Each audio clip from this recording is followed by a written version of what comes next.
I mean, you see that every day, particularly with a sinus infection. Right now, I want to bring to the stage a very, very unique performer. This lady is in the Guinness Book of World Records, for real, as the world's fastest talking woman.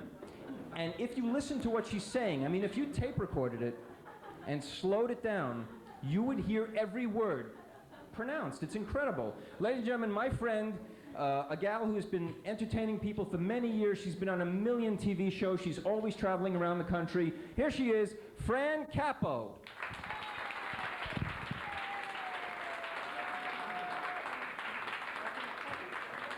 By the way, Fran, I have to ask you a couple of questions. He's going to ask me a couple questions. Okay, I'm going to ask you a couple of questions. We're going to do this slow at first, okay? No.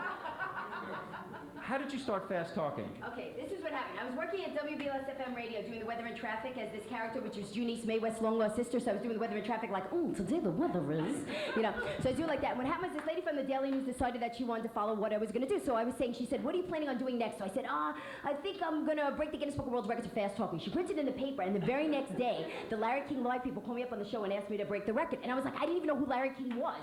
I was like, wait a minute, Larry King, Manhattan Cable, this had a porn channel or something like that? I had no clue. So I called and I said, she says, honey, you either do the show tonight or you don't do the show at all. So I was like, okay, I'll do it tonight. So I had like 5 hours, a limo came. You just wait a minute, I'll be done in a second. It's just one question. But it's a long explanation. So what happened was, then they came and I had like 5 hours to practice, and I said this prayer, this 91st Psalm, because they said I could either do something from Shakespeare or the Bible. So I decided Shakespeare and me don't really get along, so I'll do something from the Bible. So then I had this prayer that I said over and over and over again. Then went a Larry King show, and I broke it to doing 585 words in a minute, and then I rebroke it doing 603.32 words in a minute, which comes out to 10 words a second.